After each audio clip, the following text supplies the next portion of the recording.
पवित्र पावनी शिप्रा। उद्गम तो मेरा श्री हरि के हृदय से हुआ, पर मैं प्रवाहित हो रही हूँ महाकाल के चरणों में। शिव पुराण में 12 ज्योतिर्लिंगों में से एक महाकालेश्वर ज्योतिर्लिंग, यहाँ की भस्म आरती विश्व प्रसिद्ध है।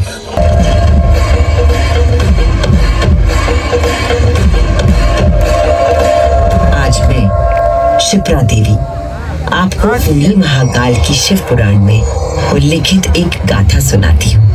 मेरे दैत्य सेना नायकों, तुम चारों दिशाओं में जाओ और उज्जैनी में जहाँ धीर धर्म पर चलने वाला, वेदों का अध्ययन करने वाला दिखाई दे, उसका नाश करो।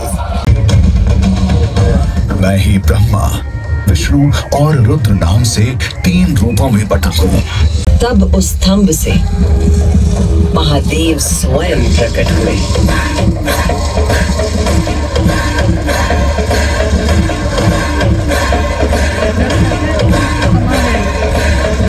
ये कहकर भगवान शिव स्वयं पृथ्वी पर लिंग के रूप में स्थापित हो गए।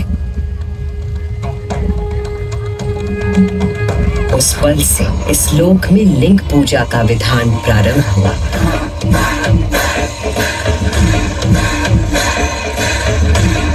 नमस्कार दोस्तों, स्वागत है आपका एक नए वीडियो में। तो दोस्तों, जैसे कि आपको पता है कि हम गए थे उज्जैन राइड के लिए, और उसी राइड के वीडियोस अभी यूट्यूब पे आ रहे हैं, वो सीरीज आ रही है। तो लास्ट वीडियो जो बनाया था ना, उज्जैन महाकाल मंदिर के बाहर जो कॉरिडोर है, मतलब देवताओं की जो मूर्तियाँ वगैरह, उसका जो वीडियो था वो एक्सप्लोर किया था। और उधर से निकल रहे थे रूम के लिए, लेकिन 8 बज चुके थे, कुछ एक्सप्लोर करके निकल रहे थे। और उतने में एक अनाउंसमेंट हुई कि कोई एक शो है, तो देखने के लिए गए। देख के एक असली मज़ा आ गया ना, मतलब अद्भुत शो था। तो पूरा का पूरा शो रिकॉर्ड कर लिया, एक आधे घंटे का कुछ था। तो सोचा कि ये अलग वीडियो बनाता हूँ आपके लिए। तो एकदम अद्भुत शो था। एक जो उधर बाजू में नदी थी ना, मतलब रिवर, सो उसके ऊपर ये जो पानी के फव्वारे थे, उस पर प्रोजेक्टर लगा के वो शो किया था। लेकिन सोचा कि एक अलग वीडियो बनाता हूँ उस पर। सो वही वीडियो आपको दिखा रहा हूँ। अच्छा लगे तो लाइक कीजिए, चैनल सब्सक्राइब कीजिए, और चलिए शुरू करते हैं। इस शो की प्रस्तुत करता है उज्जैन स्मार्ट सिटी लिमिटेड। निष्पादक है मध्य प्रदेश पर्यटन।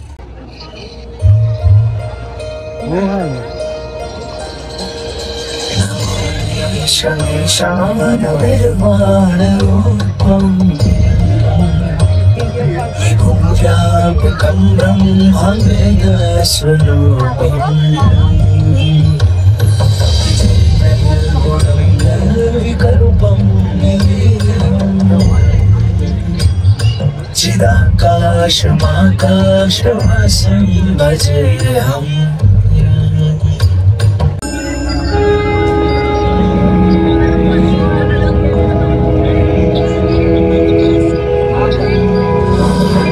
आदिदेव, इरावत, शंकर, जटाधारी, मृत्युंजय, विश्वेश, त्र्यंबक, महारुद्र, नीलकंठ, महाशिव, महाकाल, महेश, जिनकी मौनता में सन्निहित है समस्त ब्रह्मांड की माया। महान देव को नमन करने से आइए वंदन करें उस रूप को जो स्वयं शिव से पूर्ण होते हैं। श्री गोपालेश्वर। जब एक 5 वर्षीय बालक ने राजा चंद्रसेन को अपनी अमूल्य मणि की रक्षा हेतु महाकाल की उपासना में लीन देखा, तो वो भी भक्ति में तल्लीन हो गया। माँ के बार बार बुलाने के बावजूद वो अपनी पूजा में एकाग्र रहा। उसकी श्रद्धा से प्रसन्न होकर भगवान शिव स्वयं उसके घर लिंग के रूप में प्रकट हुए। इस बालक की भक्ति से प्रभावित जहाँ स्वयं भगवान हनुमान ने भी दर्शन देकर उद्घोष किया कि इसी वंश में नंद जन्म लेंगे, जिनके पुत्र होंगे विष्णु भगवान के अवतार श्री कृष्ण। ये परंपरा न केवल बाल भक्ति की प्रतीक है, बल्कि गुरु शिष्य परंपरा, तांत्रिक साधनाओं और क्रमिक की विधियों से भी जुड़ी है। मंदिर परिसर में स्थित एक छोटा मंदिर श्री गोपू बालेश्वर महादेव मंदिर आज भी इस घटना की स्मृति को संजोए हुए है। महाकाल जो हर परमाणु और कोशिका में है, हर पल हर क्षण में। महाकाल जो है इस महानगर उज्जैन और नदी शिप्रा के कण कण में। आइए सुने उसी पावन नदी शिप्रा से महादेव की।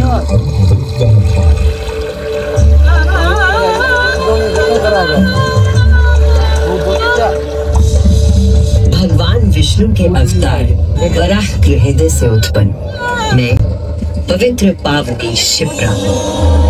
उद्गम तो मेरा श्री हरि के हृदय से हुआ, पर मैं प्रवाहित हो रही हूँ महाकाल के चरणों में।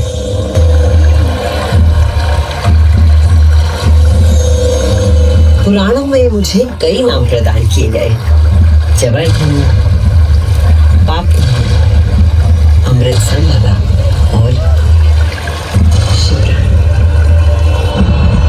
वर्तमान कथा का प्रवाह आरंभ करने से पूर्व यह आवश्यक है कि मैं आप सभी को अपने उद्गम की उस दिव्य गाथा से अवगत कराऊं, जिसे जानकर आप अचंभित हो जाओगे। मेरा उद्गम ऋषि अत्रि से जुड़ा है।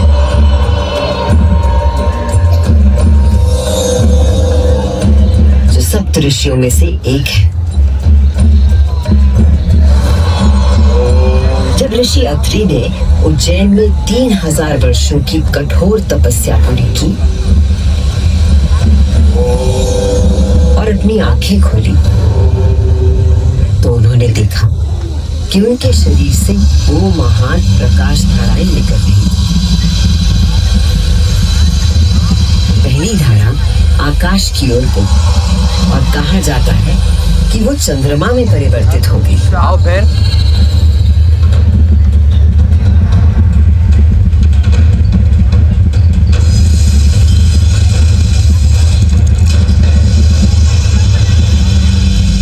दूसरी प्रकाश धारा पृथ्वी की ओर गई और उसने मेरा रूप धारण किया। और उस प्राचीन काल से बहती आ रही हूँ मैं इतिहास, आध्यात्मिकता, दिव्यता की कहानियां अपने साथ लेकर। कहानियां महाकाल की जो विश्व का आदि और अंत है, जीवन का आरंभ और समापन जिनकी इच्छा से होता, जो इस विश्व की निस्तब्धता और ध्वनि दोनों है। कर्पूरगारं कृणावतारं संसारसारं भुजगेन्द्रहारं सदा वसन्तं हृदयारविन्दे भवं भवानी सहितं नमामि। कर्पूरगारं कृणावतारं संसारसारं भुजगेन्द्रहारं सदा वसन्तं हृदयारविन्दे भवं भवानी सहितं नमामि। कर्पूरगारं कृणावतारं संसारसारं भुजगेन्द्रहारं सदा वसन्तं हृदयारविन्दे भवं भवानी सहितं नमामि। कर्पूरगारं कृणावतारं संसारसारं भुजगेन्द्रहारं सदा वसन्तं हृदयारविन्दे भवं भवानी सहितं नमामि। महाकाल की महागाथाएं इतनी विस्तृत है कि वे काल और अंतरिक्ष की सीमाओं को पार कर सकती है। और आज मैं आपको इन कथाओं का केवल एक संक्षिप्त अंश प्रस्तुत करूंगी, केवल कुछ चुनिंदा। समस्त सृष्टि महाकाल की अद्वितीय चेतना का संचार है, परंतु जिसके हृदय में स्वयं महाकाल की दिव्य चेतना प्रवाहित होती है, वही है मेरे तट पर स्थित उज्जैनी। स्कंद पुराण में अवंती खंड के अनुसार अवंतिका यानी उज्जैन सप्त सागर के अस्तित्व के बारे में बताया गया है, जिनमें से एक है रुद्र सागर।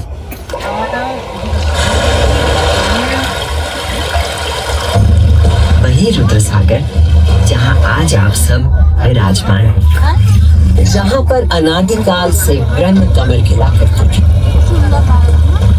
जहां भगवान शिव स्वयं अपने गले में धारण मुंडों की माला का प्रक्षालन करते थे। पौराणिक प्रमाणों में मिलता है कि यदि कोई व्यक्ति अनजाने में भी इस जल का स्पर्श करते तो 7 कुल का उद्धार हो जाता। संत जल को मोक्ष और जीव को अकाल मृत्यु से त्राण देने अवंतिकापुरी में अवतरित देवाधिदेव महाकालेश्वर में कृतज्ञ वंदना अर्पित करती हूँ।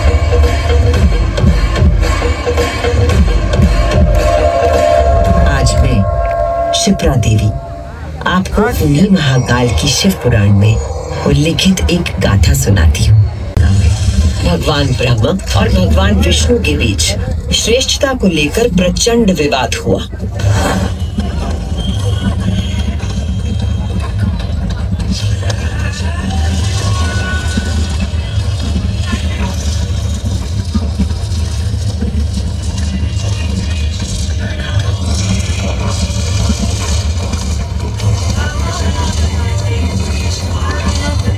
विवाद जब अपनी पराकाष्ठा तक पहुंच गया तो दोनों अपने अपने दिव्यास्त्र लेकर आपस में युद्ध करने के लिए तैयार हो गए। स्वर्ग में हाहाकार मच गया।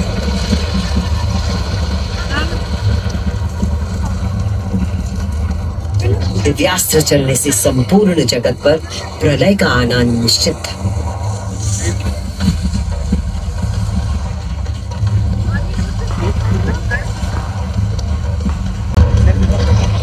सृष्टि को उनके प्रकोप से बचाने के लिए और इन दोनों के विवाद को रोकने के लिए भगवान शिव को माया रचनी पड़ी और अकस्मात अग्नि की ज्वालाओं से लिपटा हुआ एक महान अग्नि स्तंभ आकर स्थापित हो गया, जिससे दोनों देवताओं के दिव्यास्त्र स्वयं ही शांत हो गए।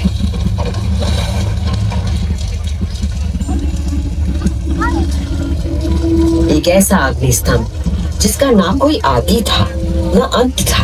दोनों देवों ने अनुभूत किया कि इस स्तंभ के पीछे निसंदेह कोई अद्वितीय अलौकिक शक्ति निहित है। वे दोनों बोल उठे, हे महाप्रभु, आप हमें अपने यथार्थ रूप के दर्शन कराइए। तब उस स्तंभ से महादेव स्वयं प्रकट हुए।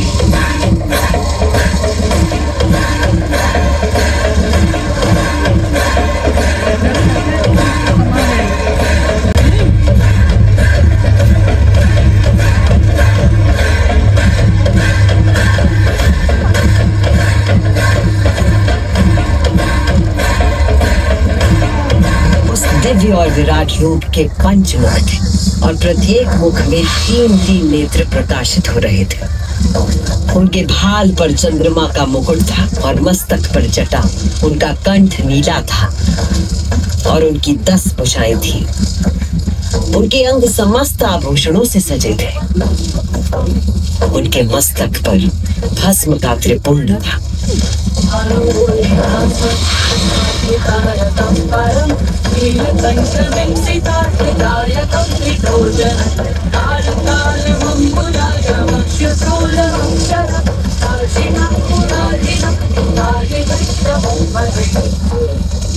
महादेव ने ब्रह्मा और विष्णु से कहा, सर्वश्रेष्ठ ब्रह्मा जी, आप मेरी आज्ञा से सृष्टि की रचना करें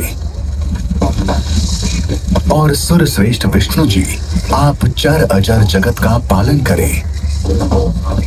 मैं ही सृष्टि का पालन करने वाला और मैं ही सृष्टि का संहार करने वाला हूँ।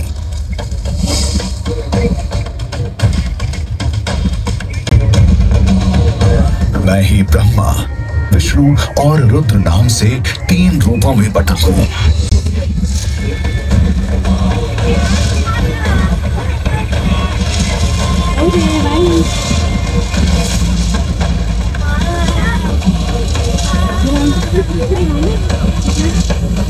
ये कहकर भगवान शिव स्वयं पृथ्वी पर लिंग के रूप में स्थापित हो गए। उस पल से इस लोक में लिंग पूजा का विधान प्रारंभ हुआ।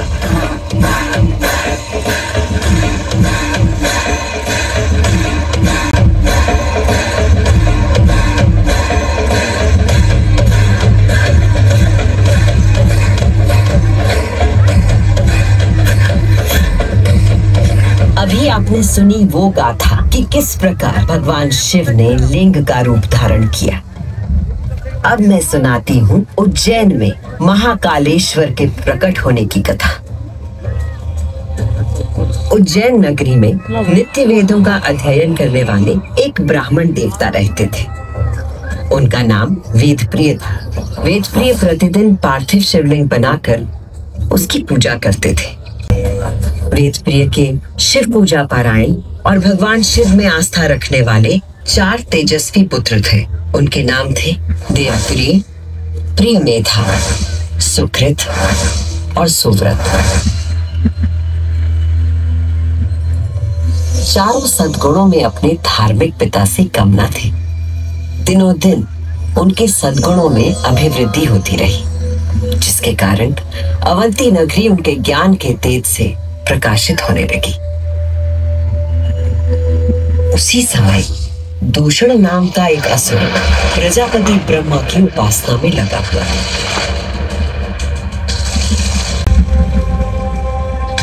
ब्रह्मा जी से अजय होने का वर पाकर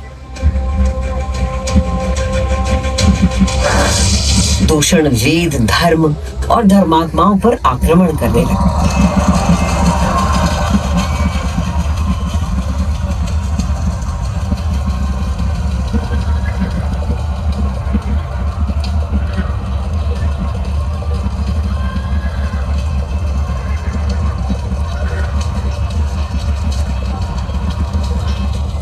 अत्याचारों की पराकाष्ठा पर पहुंचते हुए उसने उज्जैनी पर हमला करने का दुस्साहस किया। उज्जैनी में त्राही त्राही मच गई।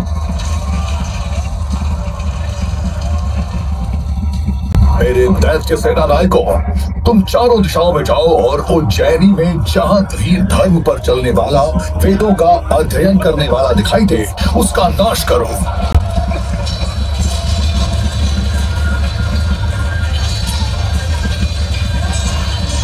उस असुर से यदि कोई भयभीत नहीं था तो वो थे वेदप्रिय के चारों शिव भक्त पुत्र।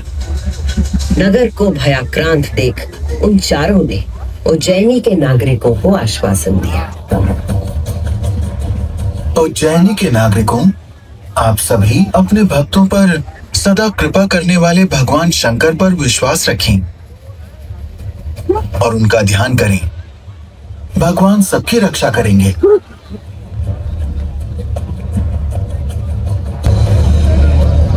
मंत्रोच्चार का आवेग बढ़ गया। उज्जैन के सभी नागरिक भी जाप करने लगे।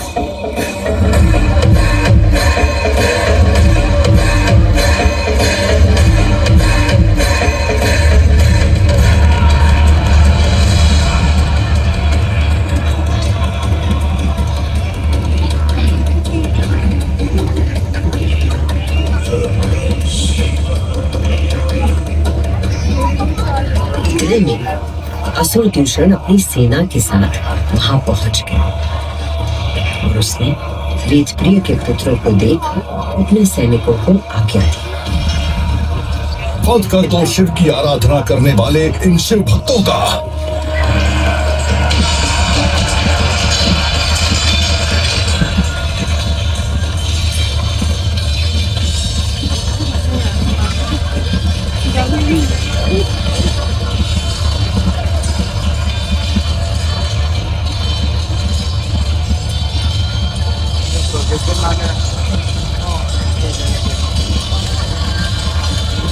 जिस क्षण उस दुष्ट असुर दूषण ने उन निर्दोष व्यक्तियों की हत्या का आदेश दिया, उसी क्षण पूजा किए जा रहे पार्थिव शिवलिंग के स्थान पर भयंकर विस्फोट के साथ एक गर्त हो गया और उस गर्त से घोर गर्जना प्रकट हुए महाकाल।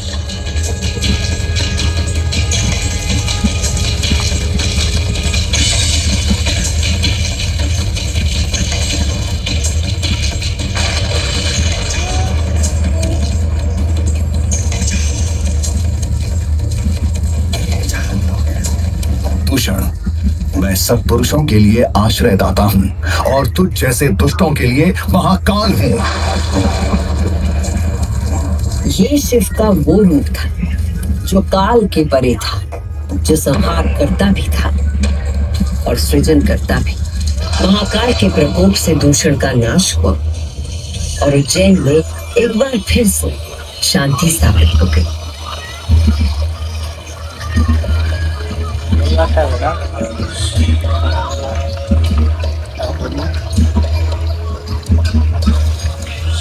उज्जैनी के लोगों की आस्था से प्रसन्न भगवान महाकाल ने उन्हें वरदान मांगने को कहा। उज्जैन के निवासियों ने भगवान महाकाल को उनके भक्तों की रक्षा करने के लिए उसी स्थान पर सदा के लिए विराजमान होने को कहा। तब देवादिदेव उज्जैन में ही विराजमान हो गए और वहां चारों ओर की एक एक कोस भूमि ज्योतिर्लिंग रूपी भगवान शिव का स्थल बन गई। इस अद्भुत घटना के साक्षी बने समस्त देवता, गंधर्व और ऋषि मुनि। उज्जैन का वातावरण दिव्य ध्वनियों और मंत्रों से गूंज उठा।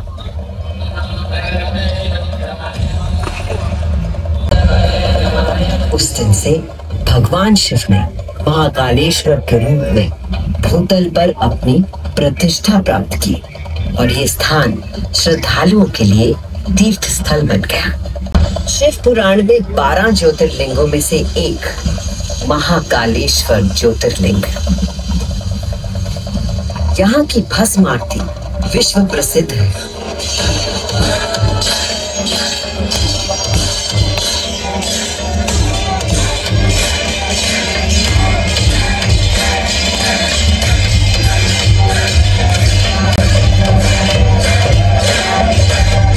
भस्म से भगवान का श्रृंगार किया जाता है, क्योंकि महाकाल की तरह भस्म अविनाशी और अपरिवर्तनीय होता है। इस आरती की शक्ति और महिमा ऐसी है कि भक्तों के सारे पाप समाप्त हो जाते हैं। केवल इतना ही नहीं, उज्जैन वो नगरी है जहाँ मानव शरीर पूरे ब्रह्मांड के साथ सामंजस्य स्थापित करता है।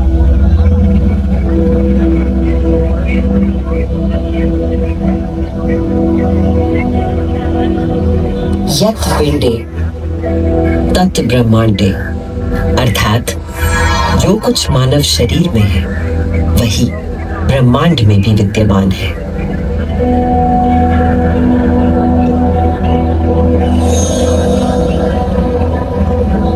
ब्रह्मांड के सृजनकर्ता महाकाल के आशीर्वाद से मैं शिप्रा आपको उज्जैन